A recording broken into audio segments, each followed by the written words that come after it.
Hi hello friends, welcome back to Mr and Mrs Lakshmi Arun vlogs. ಹೇಗಿದ್ದೀರಿ ಎಲ್ಲರೂ? ನಾವು ಚೆನ್ನಾಗಿದ್ದೀವಿ, ನೀವು ಕೂಡ ತುಂಬಾ ಚೆನ್ನಾಗಿದ್ದೀರಾ ಅಂತ ಭಾವಿಸ್ತೀನಿ. ಇವತ್ತಿನ ದಿನ ತುಂಬಾ ಚೆನ್ನಾಗಿತ್ತು ಅಂತ ಹೇಳ್ಬೋದು, ಮತ್ತು ತುಂಬಾ ಬ್ಯುಸಿಯಾಗೂ ಇತ್ತು ಅಂತ ಹೇಳ್ಬೋದು. ಇವತ್ತು ಸಂಡೇ ಆಗಿತ್ತು, ಆದ್ರೂ ಬೆಳಗ್ಗೆನೇ ಬೇಗ ಎದ್ದಿದ್ವಿ ಮನೆಯವರೆಲ್ಲ. ದೇವಸ್ಥಾನಕ್ಕೆ ಹೋಗಬೇಕಾಗಿತ್ತು ಹರಕೆ ತೀರಿಸಲಿಕ್ಕೆ, ಅದಕ್ಕೋಸ್ಕರ ಬೆಳಗ್ಗೆನೇ ಬಿಸಿ ಬಿಸಿ ಟೀ ಕುಡಿದು ಸುಮ್ಮನೆ ಚಿಲ್ ಮಾಡ್ತಾಯಿದ್ವಿ.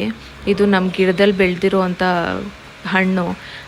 ನಮ್ಮ ಮನೆಯವ್ರಿಗೆ ತುಂಬ ಇಷ್ಟ. ಇದೇನು ಹಣ್ಣು ಅಂತ ಗೆಸ್ ಮಾಡಿ ಕಮೆಂಟ್ ಮಾಡಿ.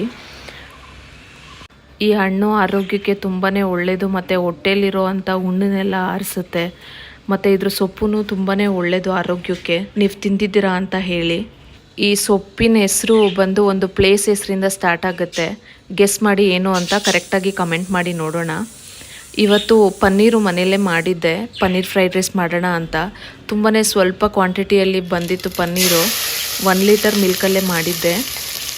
ನಾನು ಯಾವ ರೀತಿ ಪನ್ನೀರ್ ಫ್ರೈಡ್ ರೈಸ್ ಮಾಡ್ತೀನಿ ಅನ್ನೋ ರೆಸಿಪಿನ ಇಲ್ಲಿ ಹಾಕಿದ್ದೀನಿ ನೋಡಿ. ಫಸ್ಟು ಆಯಿಲ್ ಬಿಸಿ ಮಾಡಿಕೊಂಡು ಅದಕ್ಕೆ ಸಾಸಿವೆ ಮತ್ತು ಸಣ್ಣದಾಗಿ ಹೆಚ್ಚಿರುವಂಥ ಈರುಳ್ಳಿ, ಕ್ಯಾಪ್ಸಿಕಮ್ಮು, ಟೊಮ್ಯಾಟೊ ಮತ್ತು ಒಂದೇ ಒಂದು ಹಸಿರು ಮೆಣಸಿನ್ಕಾಯಿ ಹಾಕ್ಕೊಂಡು ಫ್ರೈ ಮಾಡ್ಕೊಳ್ಬೇಕು. ಇದಕ್ಕೆ ಸ್ವಲ್ಪ ಬೀನ್ಸು ಮತ್ತು 2 ಟೊಮ್ಯಾಟೋನ ಕಟ್ ಮಾಡಿಕೊಂಡು ಹಾಕ್ಕೊಂಡಿದ್ದೀನಿ. ನಿಮಗೆ ಬೇಕು ಅಂತ ಹೇಳಿದ್ರೆ ಬೇರೆ ತರಕಾರಿನೂ ಸೇರಿಸ್ಕೋಬೋದು. ನನಗೆ ಫ್ರಿಜ್ಜಲ್ಲಿ ಇಷ್ಟೇ ತರಕಾರಿ ಇದ್ದಿದ್ದು, ಅದಕ್ಕೆ ಇದನ್ನೇ ಹಾಕ್ಕೊಂಡು ಮಾಡ್ಕೊಂಡಿದ್ದೆ. ರುಚಿಗೆ ತಕ್ಕಷ್ಟು ಉಪ್ಪು ಹಾಕಿ ಫ್ರೈಡ್ ರೈಸ್ ಮಸಾಲ ಹಾಕಿ ಚೆನ್ನಾಗಿ ಹಸಿ ವಾಸನೆ ಹೋಗೋವರೆಗೂ ಬಾಯ್ಲ್ ಮಾಡ್ಕೊಳ್ಬೇಕು. ಇದಕ್ಕೆ ಪನ್ನೀರನ್ನ ಚಿಕ್ಕ ಚಿಕ್ಕ ಕ್ಯೂಬ್ಸ್ ಆಗಿ ಕಟ್ ಮಾಡಿಕೊಂಡು ಆಯಿಲಲ್ಲಿ ಫ್ರೈ ಮಾಡಿ ಮಿಕ್ಸ್ ಮಾಡಿದ್ರೆ ಆಯಿತು. ಇದಕ್ಕೆ ಬಿಸಿ ಬಿಸಿ ರೈಸ್ನ ಸೇರಿಸ್ಕೊಂಡು ಆಗಲೇ ಕುಟ್ಟಿ ಪುಡಿ ಮಾಡಿರುವಂಥ ಫ್ರೆಶ್ ಆಗಿರುವಂಥ ಮೆಣಸಿನ ಪುಡಿನ ಹಾಕಬೇಕು. ಪೆಪ್ಪರ್ ಪೌಡರೆಲ್ಲ ಹಾಕಿದ್ಮೇಲೆ ಸ್ವಲ್ಪ ಕೊತ್ತಂಬರಿ ಸೊಪ್ಪು ಹಾಕಿ ಫ್ರೈ ಮಾಡಿರುವಂಥ ಪನ್ನೀರನ್ನ ಇದಕ್ಕೆ ಬೆರೆಸ್ಕೊಂಡ್ರೆ ಪನ್ನೀರ್ ಫ್ರೈಡ್ ರೈಸ್ ರೆಡಿ ಆಯಿತು. ಟೊಮೆಟೊ ಸಾಸ್ ಜೊತೆ ಸರ್ವ್ ಮಾಡಿದ್ರೆ ತುಂಬಾ ಟೇಸ್ಟಿಯಾಗಿರುತ್ತೆ. ಮತ್ತು ಹೋಮ್ ಮೇಡ್ ಪನ್ನೀರ್ ಆಗಿರೋದ್ರಿಂದ ತಿನ್ನೋದಕ್ಕೂ ತುಂಬಾ ಟೇಸ್ಟಿಯಾಗಿರುತ್ತೆ. ತುಂಬಾ ಟೇಸ್ಟಿಯಾಗಿ ಬಂದಿತ್ತು. ಈ ರೆಸಿಪಿನ ನೀವು ಒಂದ್ಸತಿ ಟ್ರೈ ಮಾಡಿ.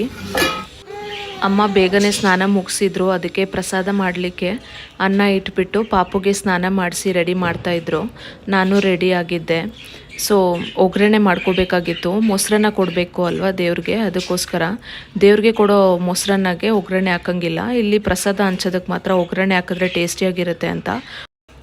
ಸೊ ಪ್ರಸಾದಕ್ಕೆ ಒಗ್ಗರಣೆ ಎಲ್ಲ ಹಾಕಿ ರೆಡಿ ಮಾಡಿದ್ದಾಯಿತು. ಪಾಪುನೂ ರೆಡಿ ಆದ, ಅಮ್ಮನೂ ಮನೆಯವರು ರೆಡಿ ಆಗಿದ್ದರು. ಇನ್ನೇನು ಹೊರಡಬೇಕಾಗಿತ್ತು. ದೇವ್ರಿಗೆ ಕೈ ಮುಗಿದು ಹೊರಟ್ವಿ. ಇದು ನಮ್ಮ ಫಸ್ಟ್ ಔಟಿಂಗು. ಪಾಪು ಡೆಲಿವರಿ ಆದಮೇಲಿಂದ ಯಾವತ್ತೂ ಆಚೆ ಹೋಗಿರಲಿಲ್ಲ, ಹಾಸ್ಪಿಟಲ್ಸಿಗೆ ಹೋಗೋದು ಒಂದು ಬಿಟ್ಟರೆ. ಮತ್ತು ನಾನು ಹೇಳಿದ್ನಲ್ವ, ಫಸ್ಟು ಪಾಪು ಡೆಲಿವರಿ ಆದಮೇಲೆ 3 ತಿಂಗಳವರೆಗೂ ತಾಯಿನೂ ಮಗುನೂ ಯಾವುದೇ ದೇವಸ್ಥಾನಕ್ಕೆ ಹೋಗೋಂಗಿಲ್ಲ.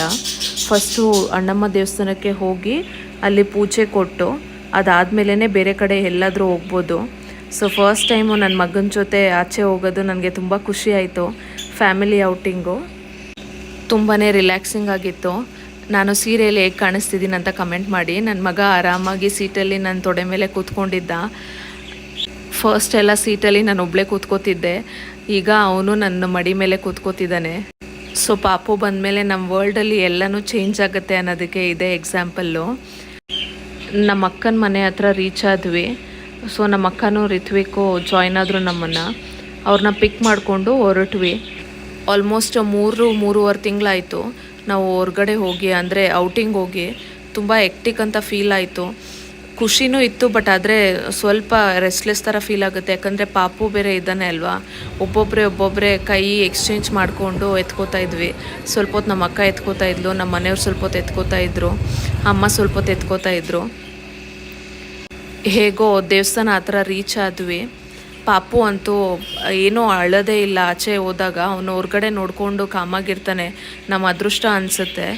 ಸೊ ಸೈಲೆಂಟಾಗೇ ಇದ್ದ ಆಟಾಡಿಕೊಂಡು. ಬಟ್ ದೇವಸ್ಥಾನಕ್ಕೆ ರೀಚ್ ಆದ್ವಿ. ನಾವು ದೇವಸ್ಥಾನಕ್ಕೆ ಹೋಗಿದ್ದು ಸಂಡೇ ಆಗಿರೋದ್ರಿಂದ ತುಂಬಾ ಜನ ಇದ್ದರು. ಯಪ್ಪ ಎಷ್ಟು ರಶ್ ಇತ್ತು ಅಂತ ಹೇಳಿದ್ರೆ, ಶೆಕೆಗೆ ಬೇರೆ ಪಾಪು ಒಂಥರ ಅನ್ಕಂಫರ್ಟಬಲ್ ಆಗಿಬಿಟ್ಟ. ತುಂಬ ಕ್ಯೂ ಇತ್ತು. ಬೇರೆ ಕ್ಯೂವಲ್ಲಿ ಹೋಗ್ಬಿಟ್ಟಿದ್ದೀವಿ, ಮಧ್ಯೆ ಬೇರೆ ಸಿಕ್ಕಾಕೊಂಡ್ಬಿಟ್ಟು ಪಾಪು ಬೇರೆ ಜೋರಾಗಿ ಅಳ್ತಾ ಇದ್ದ. ಸೊ ಅಲ್ಲಿರೋ ಜನ ಎಲ್ಲ ಹೇಳಿದ್ರು, ಮೇಡಮ್ ಕೇಳ್ಕೊಂಡು ಹೋಗಿ ಮುಂದಕ್ಕೆ ಅಂತ. ಮುಂದಕ್ಕೂ ಹೋಗೋಕ್ಕಾಗ್ತಿಲ್ಲ, ಹಿಂದಕ್ಕೂ ಬರೋಕ್ಕಾಗ್ತಿಲ್ಲ. ಈ ಕಡೆ ಅಮ್ಮ ಬೇರೆ ಬೈತಾ ಇದ್ರು, ಇಲ್ಲಿ ಮಧ್ಯೆ ಬರಬಾರ್ದಾಗಿತ್ತು, ನಾವು ಆ ಕಡೆಯಿಂದ ಡೈರೆಕ್ಟಾಗಿ ಹೋಗ್ಬೋದಾಗಿತ್ತು ಅಂತ. ಡೈರೆಕ್ಟಾಗಿ ಹೋಗೋಕ್ಕೆ ಫೆಸಿಲಿಟಿನೇ ಇರಲಿಲ್ಲ. ಸರಿ ನಮ್ಮ ಮನೆಯವ್ರು ಏನು ಮಾಡಿದ್ರು, ಅಲ್ಲಿಂದ ಫೆನ್ಸನ್ನು ಎಗರ್ಬಿಟ್ಟು ಆ ಕಡೆಗೆ ಬಂದರು. ಪಾಪುನ ತೊಗೊಂಡ್ರು ಅವರು. ಆದರೂ ಅವ್ನು ಸಮಾಧಾನ ಆಗಲಿಲ್ಲ, ಅಳ್ತಾನೆ ಇದ್ದ. ಮೇ ಬಿ ಹಶ್ವಾಗಿರ್ಬೋದು, ಹಾಲು ಕೊಡಬೇಕಲ್ವ, ನಾನು ಹೋಗಬೇಕಾಗಿತ್ತು. ನಾನು ಈ ಕಡೆ ಸೀರೆ ಉಟ್ಕೊಂಡಿದ್ದೀನಿ, ಫೆನ್ಸು ಎಗ್ರಕ್ಕಾಗೋದಿಲ್ಲ, ಏನು ಮಾಡೋದು ಅಂತ ಗೊತ್ತಾಗಲಿಲ್ಲ. ಸರಿ ಅಂತ ಜನನ ಕೇಳಿಕೊಂಡು ವಾಪಸ್ ಹಿಂದ್ಗಡೆ ಬಂದುಬಿಟ್ಟೆ ನಾನು. ಅಲ್ಲಿ ಬಂದು ಕೂತ್ಕೊಂಡು ಹಾಲು ಕುಡ್ಸೋಕ್ಕೂ ಆಗಲಿಲ್ಲ. ಬಾಟ್ಲಲ್ಲಿರೋ ಹಾಲು ಕೊಟ್ಟರು ಅವ್ನು ಕುಡಿತಿಲ್ಲ. ನಾನು ಎಕ್ಸ್ಪ್ರೆಸ್ ಮಾಡಿ ತೊಗೊಂಡೋಗಿದ್ದೆ ಹಾಲು, ಎಮರ್ಜೆನ್ಸಿಗೆ ಬೇಕಾಗುತ್ತೆ ಅಂತ. ಪಾಪ ತುಂಬ ಇರ್ಸ್ಮುರ್ಸಾಗ್ಬಿಟ್ಟಿತ್ತು ಅವನಿಗೆ. ಗಂಟೆ ಸದ್ದಿಗೆ ಬೇರೆ ಜೋರಾಗಿ ಅಳ್ತಾ ಇದ್ದ, ಮತ್ತು ಜನ ಬೇರೆ ಜಾಸ್ತಿ ಇದ್ದರು ಅಲ್ವಾ, ಅದಕ್ಕೋಸ್ಕರ. ಅದಾದಮೇಲೆ ನಮ್ಮ ಮನೆಯವರು ಸುಧಾರಿಸಿದ್ರು ಅವನ್ನ. ನನಗಂತೂ ತುಂಬಾ ಭಯ ಆಗೋಗಿತ್ತು, ಮತ್ತು ಅಳುನೂ ಬಂದುಬಿಡ್ತು, ಏನಪ್ಪ ಹಿಂಗಾಗೋಯ್ತು ಅಂತ ಬೇಜಾರಾಗೋಗಿತ್ತು. ಆದರೆ ಆಮೇಲೆ ಸಮಾಧಾನ ಆದಾಗ ಸ್ವಲ್ಪ ಸಂತೋಷ ಆಯಿತು. ನಾರ್ಮಲ್ ಆಗಿಬಿಟ್ಟ ಅವನು. ಅಷ್ಟೊತ್ತಿಗೆ ನಮ್ಮ ಅಕ್ಕನೂ ಅಮ್ಮನೂ ಕ್ಯೂ ಅಲ್ಲಿ ನಿಂತಿದ್ರು ಅಲ್ವಾ. ಸೊ ಅವರು ಮಡಿ ತುಂಬಿಸೋದಕ್ಕೆ ಏನೇನು ಐಟಮ್ ತಂದಿದ್ವಲ್ಲ ಅದೆಲ್ಲ ತಟ್ಟೆಲಿ ಇಟ್ಕೊಂಡು ರೆಡಿ ಮಾಡಿಸ್ಕೊಂಡು ಇಟ್ಕೊಂಡಿದ್ರು. ಪಾಪುನ ತೊಗೊಂಡು ಹಂಗೆ ನಾವು ದರ್ಶನಕ್ಕೆ ಹೋದ್ವಿ. ದರ್ಶನ ತುಂಬ ಚೆನ್ನಾಗಾಯಿತು. ಅಮ್ಮನ ಕೈಯಲ್ಲಿ ದೇವ್ರನ್ನೂ ಇಟ್ಟು ಪೂಜೆ ಮಾಡಿ ಕೊಟ್ಟರು. ತುಂಬ ಖುಷಿ ಆಯಿತು. ನಾನು ಪ್ರೆಗ್ನೆಂಟ್ ಆಗೋದಕ್ಕೆ ಮೊದಲು ಬೇಡ್ಕೊಂಡಿದ್ದಿತ್ತು. ಸೊ ಅಲ್ಲಿ ಹೋಗಿ ದರ್ಶನ ಮಾಡಿ ಹರಕೆ ತೀರ್ಸಿದ ಮೇಲೆ ತುಂಬ ನೆಮ್ಮದಿ ಅಂತ ಅನ್ನಿಸ್ತು. ಅಮ್ಮ ಅಲ್ಲಿ ಕೂತಿದ್ದು ಒಂದು 5 ನಿಮಿಷಕ್ಕೆಲ್ಲನೂ ಪ್ರಸಾದ ಪಟ್ ಅಂತ ಖಾಲಿ ಆಗೋಯ್ತು. ಟೇಸ್ಟಿಯಾಗಿತ್ತು ಪ್ರಸಾದ ಮಾತ್ರ. ಮತ್ತು ದರ್ಶನ ಮುಗಿಸ್ಕೊಂಡು ಹೊರಗಡೆ ಬಂದಮೇಲೆ ಅಲ್ಲಿ ಮೊಸರನ್ನ ಹಾಕಬೇಕಾಗುತ್ತೆ, ಅದು ಒಂದು ಪದ್ಧತಿ ಅಂತೆ. ಅದಕ್ಕೆ ಪಾಪು ಕೈ ಹಿಡ್ಕೊಂಡು ಮೊಸರು ಹಾಕಬೇಕು ಅಂತ ಹೇಳಿ ಅಮ್ಮ ಹೇಳಿದರು. ಅಲ್ಲಿ ಮೊಸರೆಲ್ಲ ಹಾಕಿದ್ಮೇಲೆ ಪ್ರದಕ್ಷಿಣೆ ಮಾಡ್ಕೊಂಡ್ವಿ. ಅಲ್ಲಿರೋ ಅಂಥ ಗರುಡಗಂಬಕ್ಕೂ ಪೂಜೆ ಮಾಡ್ಕೊಂಡ್ವಿ. ದರ್ಶನ ಅಂತೂ ತುಂಬ ಚೆನ್ನಾಗಾಯಿತು, ಖುಷಿನೂ ಆಯಿತು. ಬರೋವಾಗ ಆಚೆ ಈಡ್ಗಾಯಿ ಹೊಡಿಬೇಕು ಅಂತ ಹೇಳಿದರು, ತೆಂಗಿನಕಾಯಿ. ನಮ್ಮ ಮನೆಯವರು ಪಾಪ ತುಂಬಾ ಟ್ರಾಫಿಕ್ ಬೇರೆ ಇತ್ತು ಅಲ್ವಾ, ಅದು ಮೇನ್ ರೋಡ್ ಬೇರೆ, ಜನ ಹೋಗ್ತಾ ಬರ್ತಾಯಿದ್ರು. ವೆಯ್ಟ್ ಮಾಡಿಕೊಂಡು ತೆಂಗಿನಕಾಯಿ ಹೊಡೆದ್ಬಿಟ್ಟು ಅಲ್ಲಿಂದ ಮನೆಗೆ ವಾಪಸ್ ಹೊರಟ್ವಿ. ಆಲ್ಮೋಸ್ಟು ಮಧ್ಯಾಹ್ನ ಅಲ್ಲ, ಸಾಯಂಕಾಲನೇ ಆಗೋಗ್ಬಿಟ್ಟಿತ್ತು. ರಿತ್ವಿಕು ಪಾಪುನ ಎತ್ಕೊಂಡು ಆಟಾಡ್ತಾ ಇದ್ದ. ಅವನಿಗಂತೂ ಫುಲ್ ಇರ್ಸ್ಮುರ್ಸಾಗ್ಬಿಟ್ಟಿತ್ತು ಪಾಪುಗೆ. ಸ್ವಲ್ಪ ಹೊತ್ತು ಅಲ್ಲಿ ನಿಲ್ಲಿಸಿದ್ರು ಕೂಡ. ಆಮೇಲೆ ಪಾಪುಗೆ ಫೀಡ್ ಮಾಡಿಕೊಂಡೆ, ಸಮಾಧಾನವಾಗಿದ್ದ. ಸರಿ ನಾಮದಾರಿಸ್ಗೆ ಹೋಗೋಣ ಅಂತ ನಿಲ್ಲಿಸಿದ್ವಿ. ಅಮ್ಮ ಎಲ್ಲ ತುಂಬ ಟಯರ್ಡ್ ಆಗಿಬಿಟ್ಟಿದ್ರು, ಏನಾದರೂ ತಿನ್ಕೊಂಡು ಹೋಗೋಣ ಅಂತ ಹೇಳಿಬಿಟ್ಟು. ದಕ್ಷಿಣ ಕೆಫೆ ಹತ್ರ ಕೂತ್ಕೊಂಡು ತಿನ್ನೋ ಅಂಥ ಫೆಸಿಲಿಟಿ ಇರಲಿಲ್ಲ. ಸರಿ ಅಂತ ಹೇಳಿಬಿಟ್ಟು ರಿತ್ವಿಕ್ಗೆ ಉಪಹಾರ ದರ್ಶಿನಿಯಲ್ಲಿ ತುಂಬ ಇಷ್ಟ ಆಗಿದೆ ಅಂತ ಹೇಳ್ದ. ಸರಿ ಅಲ್ಲಿಗೆ ಹೋಗೋಣ, ಫುಡ್ಡು ಟೇಸ್ಟಿಯಾಗಿದೆ ಅಂತ ಹೇಳ್ಬಿಟ್ಟು ಉಪಹಾರ ದರ್ಶಿನಿಗೆ ಬಂದ್ವಿ. ತುಂಬ ಟೇಸ್ಟಿಯಾಗಿತ್ತು ಫುಡ್ಡು ಕೂಡ. ಬಟ್ ಇಲ್ಲೊಂದು ದೊಡ್ಡ ಪದ್ಧತಿನೇ ಆಗೋಯ್ತು. ಹೊರ್ಗಡೆ ಹೋಟ್ಲಲ್ಲಿ ಊಟ ಮಾಡಿನೇ ತುಂಬ ತಿಂಗಳುಗಳಾಗ್ಬಿಟ್ಟಿತ್ತು. ನನ್ನ ಪ್ರೆಗ್ನೆನ್ಸಿ ಟೈಮಲ್ಲೂ ಕೂಡ ಹೊರ್ಗಡೆ ಏನೂ ತಿಂತಾ ಇರಲಿಲ್ಲ, ತುಂಬ ಅವಾಯ್ಡ್ ಮಾಡ್ತಾಯಿದ್ದೆ. ಈಗ ಬಾಣಂತನ ಇತ್ತಲ್ವ, ಅದರಲ್ಲೂ ಏನೂ ತಿಂತಾ ಇರಲಿಲ್ಲ ಆಚೆ. ಇವಾಗ ಮ್ಯಾಂಡೇಟ್ರಿ ಆಗಿತ್ತಲ್ವ, ಹೊರ್ಗಡೆ ಹೋಗಿದ್ವಿ, ತುಂಬ ಆಯಾಸ ಆಗಿಬಿಟ್ಟಿತ್ತು. ತಿನ್ನಲೇಬೇಕು ಅಲ್ವಾ, ಅದಕ್ಕೋಸ್ಕರ ಟಯರ್ಡ್ ಆಗಿಬಿಟ್ಟಿದ್ದೆ ಬೇರೆ. ಅದಕ್ಕೆ ಅಮ್ಮನೂ ಸರಿ ತಿನ್ನು ಅಂತ ಹೇಳಿದ್ರು.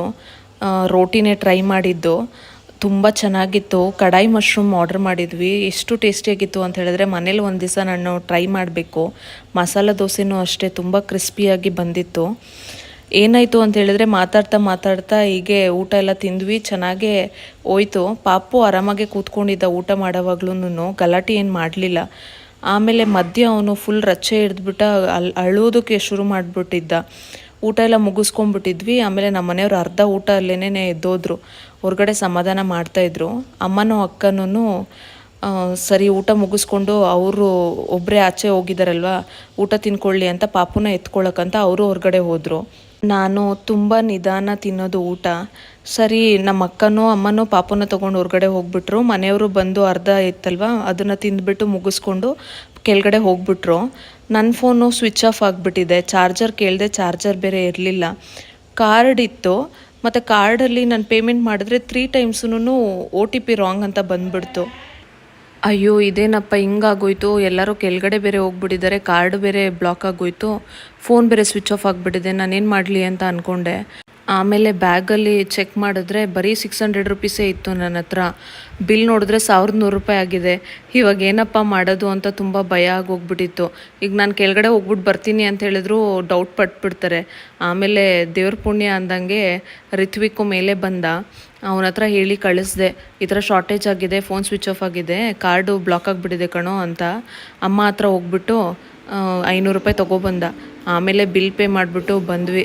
ಸಮಾಧಾನ ಆಯಿತು. ಈ ಕಾರ್ಡು ಮತ್ತು UPI ಎಲ್ಲ ಬಂದಾಗಿಂದ ಕ್ಯಾಶ್ ಕ್ಯಾರಿ ಮಾಡೋದು ತುಂಬಾ ಕಡಿಮೆ ಆಗಿಬಿಟ್ಟಿದೆ. ನಿಜವಾಗ್ಲೂ ನಮ್ಮ ಹತ್ರ ದುಡ್ಡಿದ್ರೂ ಇಲ್ಲ ಥರ ಫೀಲ್ ಆಗಿಬಿಡುತ್ತೆ. ಈ ಥರ ಟೈಮಲ್ಲೆಲ್ಲ ತುಂಬ ಶೇಮ್ ಆಗಿಬಿಡುತ್ತೆ. ಏನಪ್ಪ ಈ ಥರ ಆಗೋಯ್ತು, ದುಡ್ಡಿದ್ರೂ ಕಟ್ಟೋಕ್ಕಾಗಲಿಲ್ವಲ್ಲ ಅಂತ ಬೇಜಾರೇ ಆಗ್ಬಿಟ್ಟಿತ್ತು ನನಗೆ. ಆಮೇಲೆ ಅಮ್ಮ ದುಡ್ಡು ಕಳಿಸ್ಕೊಟ್ರಲ್ಲ, ಸ್ವಲ್ಪ ಸಮಾಧಾನ ಆಯಿತು. ಮನೆಗೆ ಬಂದು ಸೇರಿದ್ವಿ. ಹೆಣ್ಮಕ್ಳು ಎಷ್ಟೇ ಆಚೆ ಹೋಗಿ ಬಂದ್ರೂ ಎಲ್ಲರೂ ಟಯರ್ಡಾಗಿರ್ತಾರೆ. ಬಟ್ ಮನೇಲಿ ಒಬ್ಬರು ಮಾತ್ರ ಎಲ್ಲ ಕೆಲಸ ಮಾಡಿಬಿಟ್ಟೆ ಮಲ್ಕೋಬೇಕಲ್ವಾ. ಅದರಲ್ಲಿ ನೀವು ಒಬ್ಬರಾಗಿದ್ದೀರಾ, ಕಮೆಂಟ್ ಮಾಡಿ.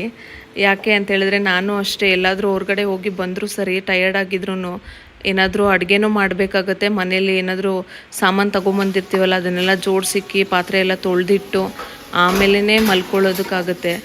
ಗಂಡಸ್ರಿಗಂದರೆ ಆ ಥರ ಎಲ್ಲ ಏನೂ ಕೆಲಸ ಇರಲ್ಲ. ಸ್ಟ್ರೇಟ್ ಫಾರ್ವರ್ಡ್ ಬಂದರೂ ರೆಸ್ಟ್ ಮಾಡಿದ್ರು ಅಷ್ಟೇ ಇರುತ್ತೆ. ಬಂದು ಫ್ರೆಶ್ ಅಪ್ ಆಗಿ ಪಾಪುಗೆ ಫೀಡ್ ಮಾಡಿಬಿಟ್ಟು ಆಮೇಲೆ ಅವ್ನು ಮಲ್ಕೊಂಡಿದ್ದ. ನಾನು ಸ್ವಲ್ಪ ಪಾತ್ರೆ ಎಲ್ಲ ಇತ್ತು ಮತ್ತು ಅಡುಗೆ ಮಾಡಿಕೊಂಡು ತಿನ್ಕೊಂಡು ಮಲ್ಕೊಂಡ್ವಿ. ಇದು ಇವತ್ತಿನ ವ್ಲಾಗ್ ಆಗಿತ್ತು ಫ್ರೆಂಡ್ಸ್. ಈ ವ್ಲಾಗು ನಿಮಗೆ ಇಷ್ಟ ಆಗಿದೆ ಅಂತ ಅನ್ಕೋತೀನಿ. ಈ ವ್ಲಾಗು ನಿಮಗೆ ಇಷ್ಟ ಆಗಿದರೆ ದಯವಿಟ್ಟು ಒಂದು ಲೈಕ್ ಮಾಡಿ, ಕಮೆಂಟ್ ಮಾಡಿ ಮತ್ತು ಶೇರ್ ಮಾಡಿ. ನಮ್ಮ ಚಾನಲ್ಗೆ ಸಬ್ಸ್ಕ್ರೈಬ್ ಮಾಡಿ. Thank you for watching. Will catch you in next vlog.